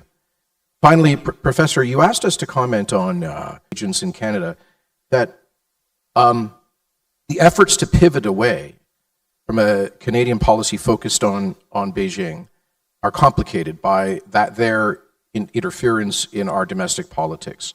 And finally, let me say that when we talk about the Indo-Pacific, we should not imagine that Europe is on a different planet. I think Prime Minister Johnson was exactly right. And I believe that the single most powerful thing that Western countries can do to preclude Chinese aggression in this region is to demonstrate that Putin's aggression in Ukraine will not succeed. Thank you. Thank you very much for your comment, Honorable Jason Kenney. And then now we open to the Q&A. So if you have any questions, please raise your hand so that I can identify you. And please, when you ask questions, please identify yourself as well as who you want them to answer. Okay? And before we begin, I'd like to lay out my question first. This issue is about how you are going to see your personal assessment about the Chinese actions. We do know that the Chinese economy in the past, after the COVID, is actually going down. And it's continued to decline. We do not see any sign of showing the vitalities coming back soon. But also, on top of that, is about the top leadership, political leadership, as well as military leadership, the continued purging of those. Some people suggest that there probably something is coming within China. But let's talk about how each of your countries are feeling about the Chinese action toward yours, whether those developments has affected their action toward yours, and how your country assess, also react to the possible development within China. I do know that the Ambassador Chen Muming already put your assessment regarding China. So I'm just laid out this question to an author of from the Philippines, India, Japan, and Canada. Yeah. Thank you. I'm not going to respond to the question focused on China alone, but I see three great things that are forthcoming in the horizon. One is the possible change in Chinese leadership. Second is, should there be an aggressive move for Taiwan?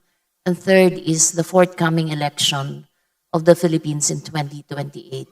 So while there are challenges, internal challenges in China right now, even a change of leadership would mean continuous assertion of regional aggressiveness, and that's going to be very impactful for the Philippines, because that would mean we have to continue to put up with all the water cannons and occupation of some of our islands. But the Philippines would always respond within the context of law, within the context of collaboration with other countries, and also within what is allowed by international order. Second is that we cannot be just a bystander in the event that China would invade or be aggressive with Taiwan, for the simple reason that anything that happens in Taiwan would actually affect the Philippines. Number one, we have 200,000 Filipinos in Taiwan, and 160,000 of them are overseas Filipino workers. Other than that, 46% of our semiconductors and ICTs are linked to Taiwan. So it has big implications, not only economically, but also are very deep people-to-people relations. And our election would have also strong implications in Indo-Pacific, considering that we have strong contenders for 2028 that are considered to be pro-China. And so we are worried that should those personalities win in the 2028, there's going to be a pivot back to China. So our elections has been marred. The midterm election has been marred by disinformation and even an attack on our Commission of Election. So we have seen that the digital space has been weaponized already. So there are so many things that we need to consider insofar as what our government and what our people should do in the forthcoming days. So with that, I would like to say that it's a lot of big work, not only for the Philippines, but for all other countries who believe that the Philippines can be a model of how it stand up to all the coercions through cooperations and rule of law. Thank you. Thank you. Roger? I agree with I-Chung that, look, China's economy slowed down. But here is the problem. I mean, at close to $20 trillion, with the domination of the global manufacturing sector, I don't know, exactly 35% of what, and monopolies on critical tech sectors. So China's capacity to bargain with the US, even a confrontational US, its capacity to put economic pressure on the other countries will remain for a long term. So therefore, how do we survive the interdependence with China while reducing it over a period? I think that's a big policy challenge for most of us, and I think that problem is going to be enduring for a long time to come. The second, I think, is the Chinese, for us at least in India, though India has stood up, we still have about 50,000 troops at 17,000 feet facing China. But the fact is, Chinese military power is growing. And for us in India in particular, we saw in the case of the recent India's conflict with Pakistan, that their supply of weapons to Pakistan, their ability to, shall we say, undermine India in its own neighborhood remains strong.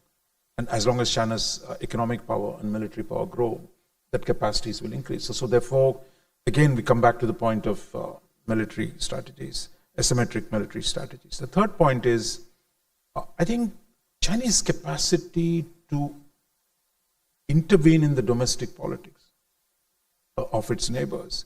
For a long time, our American liberal friends said, look, Chinese talk about non-intervention, it's such a stupid thing. So now we are seeing Chinese ability to intervene, which is a serious consequence. And my sense is that Chinese interventions in the neighboring countries have increased in pursuit of political objectives, economic objectives, all across its vast frontier. But so the challenge for us is with the US that has taken aggressive bullying on economic issues. There are factions in all of our countries which in any case argue it's worthless fighting with the Chinese. Why are we fighting with the Chinese? Let's be good neighbors. We don't want to choose, which is again a common refrain. That strand of opinion, which I think in India at least, because of our conflicts with China, had declined. Now I think those who say, look, you can't trust the US, you have to find a way to accommodate China, I think those sentiments will grow. And that takes us back to the importance of managing US-India-China, US relationship with China's neighbors once again becomes central. But in the interim, how do we work through the disruptive America and aggressive China, the consequences for our domestic policies? That's a reality in all the countries. Thank you. And Dr. Taniguchi.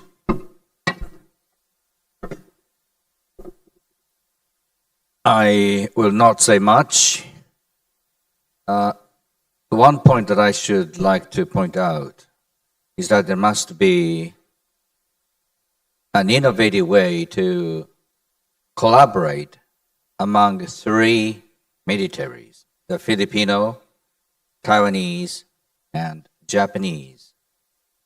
You may or may not be aware, there has been absolutely no interaction, no collaboration, no cooperation between the Taiwanese military and the Japanese. We must be more innovative.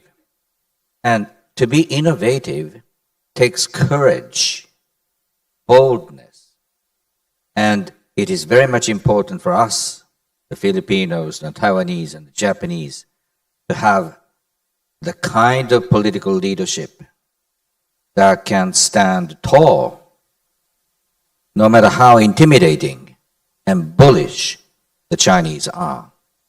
But pragmatically speaking, the fact that there's no dialogue, collaboration between the Taiwanese military and the Japanese concerns me very much. Okay, thank you. And Honorable Jason Kenney, you would like to say something? Give me a question again. About the Chinese, the Chinese economy, the problems they are facing right now, as well as the political and the military leadership bridging that's also going on.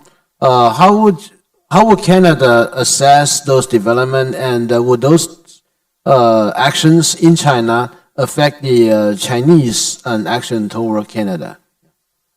Well, they have. Look, they've been imposing all sorts of arbitrary sanctions on us for political reasons, and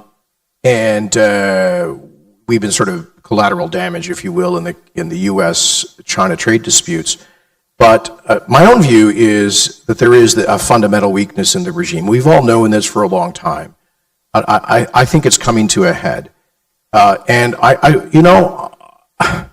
I'm by no means an unmitigated fan of President Trump, but I think he deserves great credit for having identified the strategic threat posed by Xi's leadership, and I hope the Americans in these trade negotiations with the PRC and the potential imposition of secondary tariffs for PRC's cooperation with Putin, I hope the Americans don't lose heart. I'm a little concerned that there are some of the kind of Wall Street types in the administration, Secretary Bessent, Secretary Lutnick, whose primary constituency is Wall Street and the bond markets, who desperately want economic peace with China. But I hope the president follows his instincts on this and keeps up the pressure. And I think that will accelerate the very deep internal economic problems that the PRC is facing. Thank you. You want to say something, Ambassador? Yeah, because I just spoke 8 minutes, I have 2 more minutes too. No, I think the one advantage of being Taiwanese is here in Taiwan, we could watch China closely and knowing the real situation. Recently, I talked to a company boss, a Taiwanese company who invests in China for decades, and I asked him the current situation. He said that he continue his company's operation in China, but he will not increase investment. He said he will stay in China as long as he could continue making profits, but he knows there's a risk if he get deeper in China, so he will not increase any investment. So I think that that explains why in the past few years you see that Taiwanese investment in China decrease, but Taiwanese trade with China continue.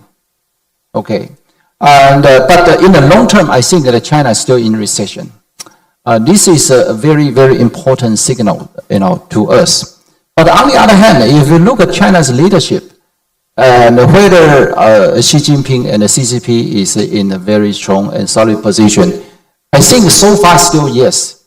So this makes this region extremely dangerous, because when they have domestic economic problem, on the other hand, they try to maintain a very strong and a solid, a rule in the society.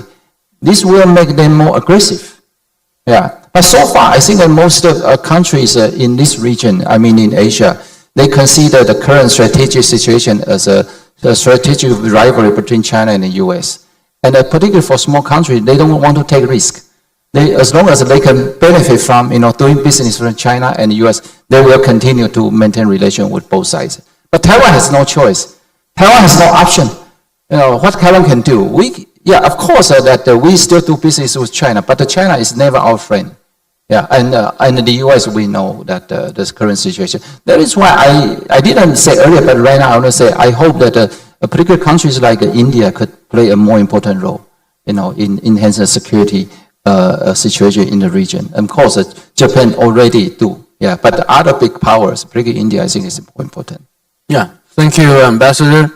And I think that with the Trump tariff that's about to impose on a lot of countries, the economic relationship with China definitely will be changed. So that is a new factor we have to factor in. That hasn't really hit anybody yet. So yes, I'm sorry for only left about 22 minutes for people to ask questions, but please don't be shy that raise your hand so that I can see you. All right, I saw several hands. There are these hands here from the gentleman, also the hands there. So these two, please. Jason Chen of Formosa Republican Association. I have a question for Mr. Taniguchi. You mentioned your concern in your last comment. I would like to know if you have any suggestion to overcome your concern and make improvements of the situation. Thank you.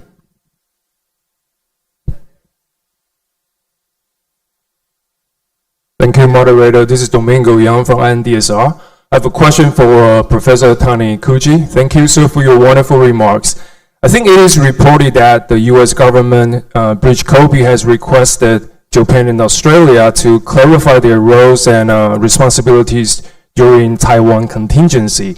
I wonder what is your observations about what are the more constructive ways for the middle powers in this region to really talk about this question of contingency planning and to really push forward this agenda by bringing Taiwan's participation. If military drills are too sensitive, what about defense industry? What about information sharing and the whole of society resilience so that we can work collaboratively about this contingency planning? Thank you.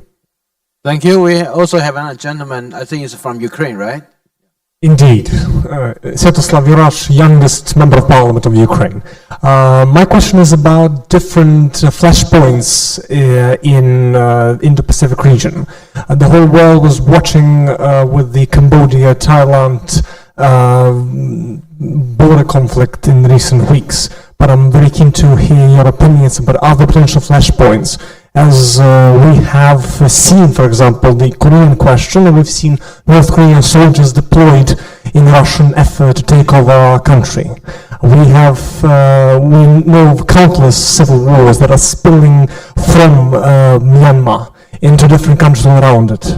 We are the situation with the Philippines and constant encroachment by China on the territories they claim in South China Sea. We are remembering the fact that China is claiming the whole region of India, Arunachal Pradesh. Not to mention the fact that these claims are yet to be relinquished by the Republic of China in Taiwan itself. So I'm very keen to hear your opinions on other flashpoints in the Indo-Pacific region and what can be that trigger for the region as well as the Chinese invasion of Taiwan.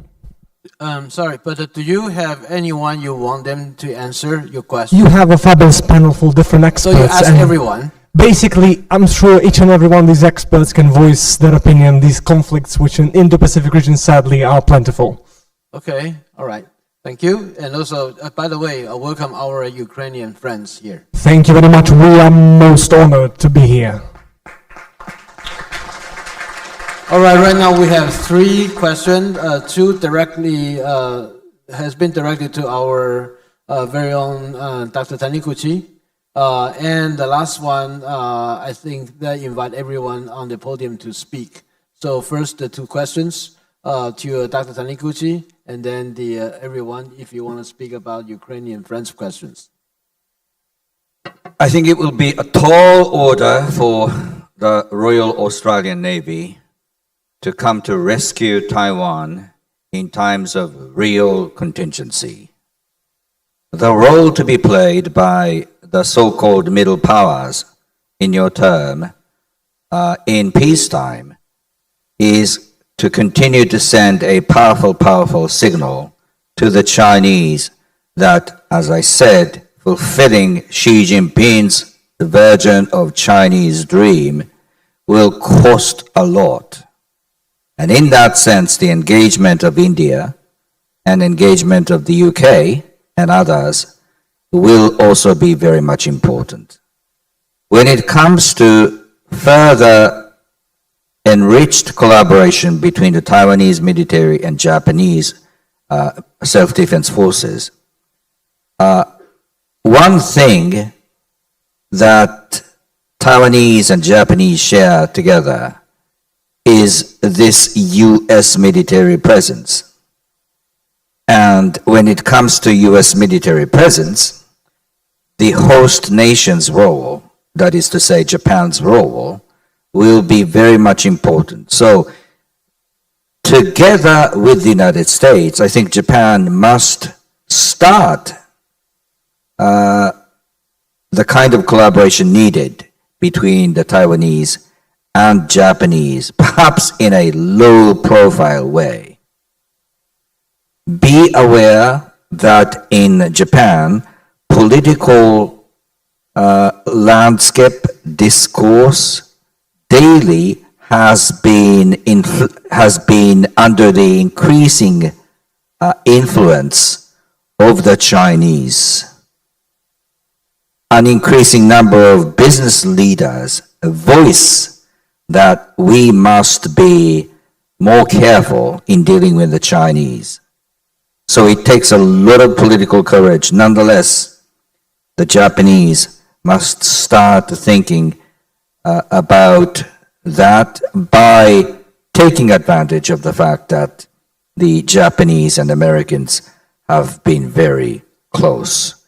Now, let me say a little bit about the flashpoints. Yes, there are many flashpoints. The fact that the hurdle for using military force has been lowered tremendously, I think has ignited such exchanges of hostilities that you see between Cambodia and Thailand. But for the entire world, the most important flashpoint is here. Don't just forget that Taiwan is the most important element when you think about the international order and the vast stretch of the Indo-Pacific region. Thank you. And then probably I'll start with Gloria. You want to say something about a question? And Raja Mohan? Just want to about a flashpoint. Yeah, reinforce what Taniguchi-san was saying. It's really the principal flashpoint is here. Then you have Philippines and the Chinese border, maritime border. And we have the India-China-Himalayan border, which is where actually the confrontations have been going on. So therefore, I think we shouldn't bring in every little incident. I mean, what happened between Thailand and Cambodia, I mean, it's not on Chinese frontier. So therefore, we've got to distinguish between different flashpoints. So I would say, could include Japan-China maritime border. So you have the East China Sea, the South China Sea, the Taiwan Strait, and the Himalayan border. These are the 4 theaters where it's not just being a flashpoint draws attention, but the Chinese salami tactics of constantly changing ground reality, even as recently in the last few weeks, a situation has changed in Philippines. So I think that is the real danger for those of us on China's periphery, and not just one single flashpoint. But for Taiwan, it's an existential question. But for others, there is a constant Chinese assertiveness that keeps altering the territorial status quo in violation of every single norm of international affairs. And I agree. I think they'll calibrate their policy to avoid a flashpoint that would attract a kinetic response or American intervention, just through very carefully calibrated incremental aggression in the South China Sea and in this region. And it's what we call the frog in the pot syndrome, that people, we won't notice strategically that they're increasing aggression year after year, month after month and year after year. But if I just wanted to pick up on what our Ukrainian colleague has reminded us of, that what's going on in Ukraine is not just an abstract and distant interest, to Asia. Asia is involved in that war. North Korean soldiers are fighting on Ukrainian territory right now with Chinese and North Korean armaments. The Russian military has essentially totally expended its post-Soviet deposits of weapons. And yes, they've stood up a new war economy that's producing a lot of equipment, but they could not sustain the war in Ukraine without the logistical and munitions support that they're getting, enormous support from 2 Asian countries. So I think that it's time for NATO and Western countries to realize that Asia is involved, 2 Asian countries are involved in invading a peaceful European country right now, and that demands an appropriate response. Thank you. My view is that actually 3 Asian countries involved. China provides everything, including the military hardware in Ukraine, on the war in Ukraine. So yes, China is not a single specters there. And then we have another round of questions. Please raise your hand if you like.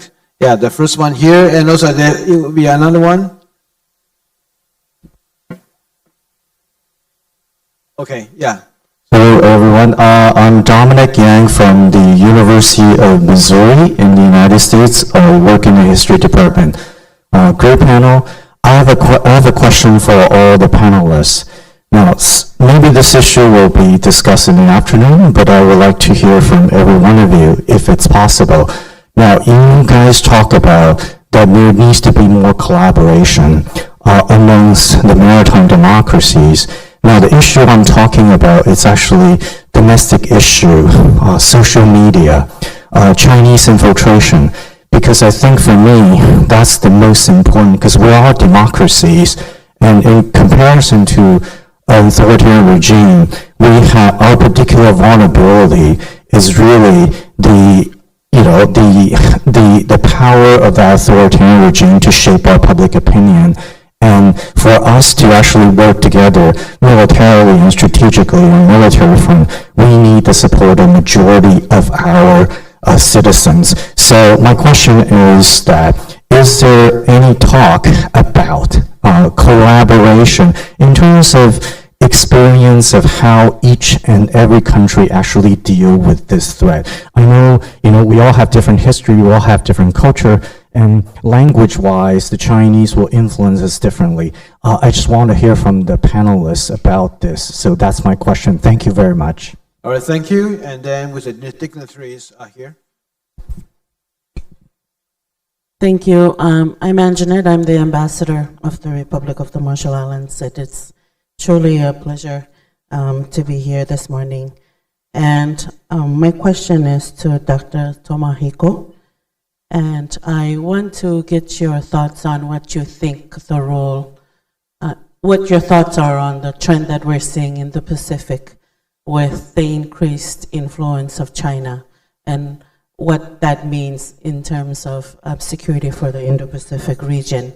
And perhaps the second question would be to everyone on the panel, what do you feel is the role of Pacific Island countries in this evolving security architecture in the Indo-Pacific region? Thank you very much. Thank you, Ambassador. I think that's also the question Taiwan would like to pose to our audience and the panelists. So Who would like to go first? Gloria, do you like to? I think it's about the social media, interference campaign by China and how you're going to deal with it. If I do not understand it, okay, I understand correctly. So, countries that has been barraged by all the disinformation.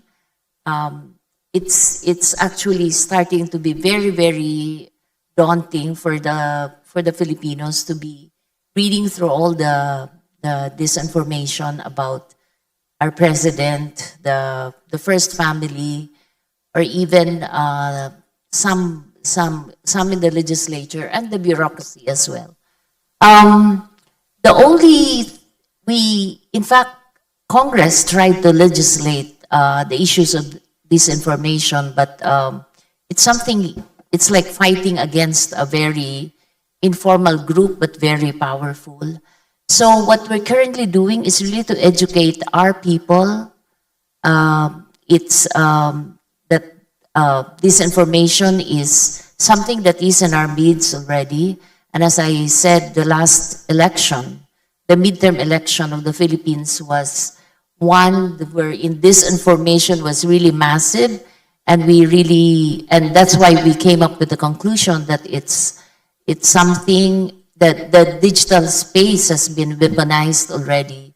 On that note, we are doing a lot in terms of education in our country on how news should be carried in the airspace, but social media is one of the area that is so difficult to control. I think I'd love to hear from other similarly situated countries on how they are actually dealing with disinformation on social media. But it's something which is a concern right now. There's a joint research of different universities on the influence of the United Front in different parts of different sectors of the Philippines. We're looking at media, education, congressmen, senators, or even members of the bureaucracy. It's on process, but I'm not at liberty to discuss it at this moment. Thank you. thank you. Jason, he just raised his hand. Yeah. So, Ron, after Jason. Okay.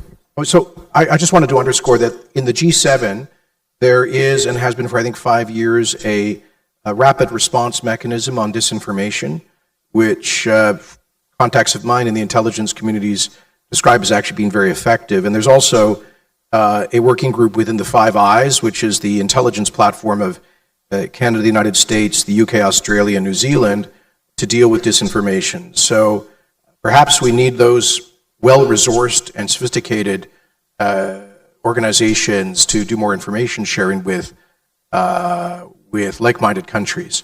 I can tell you in Canada, it's a very serious problem. I alluded to this earlier. In the 2022 Canadian federal election, we had there were probably something like 8 or 10 federal constituencies, districts, where the outcome was with very large ethnic Chinese, largely mainland Chinese populations, where the result was probably changed from one party to another because of massive PRC disinformation efforts. And some of it is so far under the radar screen, you can't really rebut it or block it. A lot of it is just running on WeChat. They would just release content on WeChat discussion groups that would just spread like wildfire with no sourced or credible information. And once it's out there being replicated over and over again, it's just about impossible to regulate. So this is something that I caution other countries to be very mindful of.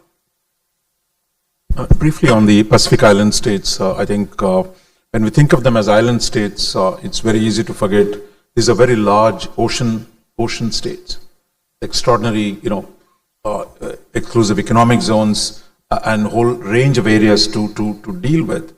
So when we talk about the big geopolitics, I think it's often easy to forget about the Pacific Island states.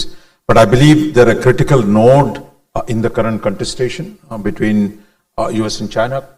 China's reach has grown. If they can operate in Latin America, I mean, I don't see why they won't operate in the Pacific Islands. So I think the presence has grown. The response, I think, of the democracies has to be able to take the concerns of the Pacific Island states seriously. That now with the US aid is shut down. I think when we talked about coordination by Tomohiko-san, I think we need the region's middle powers to come together to respond to the developmental needs of the island states is one key priority. Second, I think, is the climate change and its impact on the resilience of these states. There, with Trump now pulling out of climate change again, we need to do more within the region on the question of climate change, on the question of resilience to deal with climate disasters. That I think should be a high priority for the regional powers. Thank you. And Professor Taniguchi. I think there must be a reward structure that would benefit those countries that maintain diplomatic relations with Taiwan, in the Pacific, in the Caribbean, and so on. And that structure must be built by not only the United States, but also Japan and others, by the collaboration of those nations. And that reminds me of what the Japanese government has long done to put together, to invite all island nations, Pacific Island nations, to come to Japan for a regularized summit meeting. But I think now is the time for Japan to be more selective,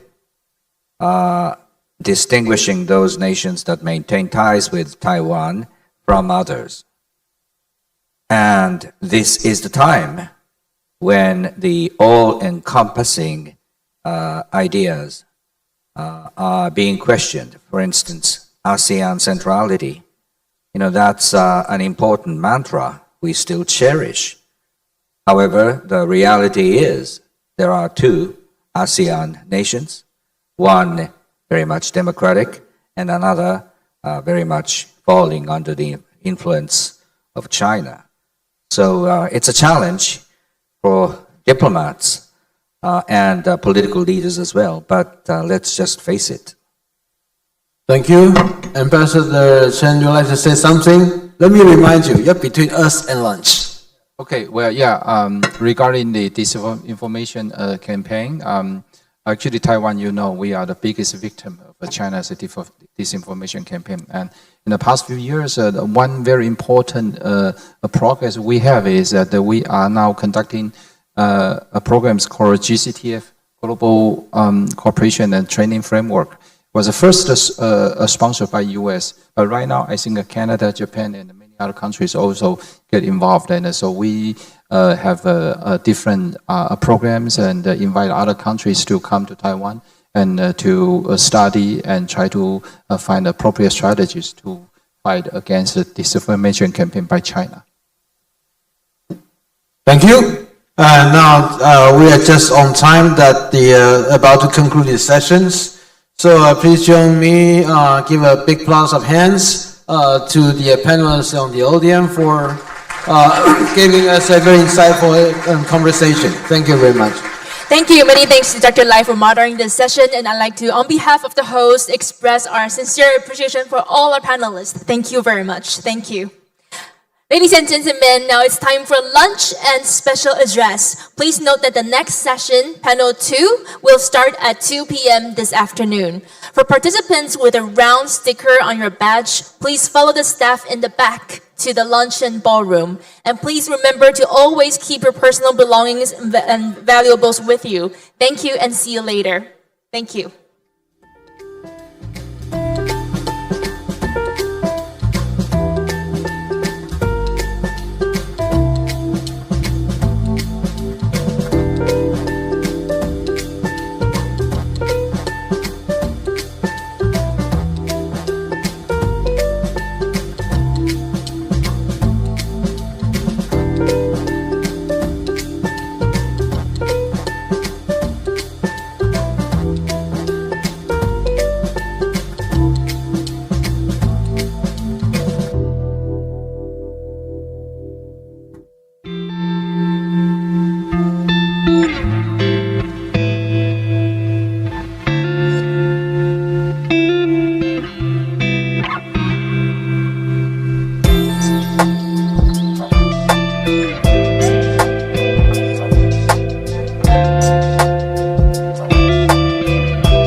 No matter how hard it gets, don't regress, 'cause you're blessed.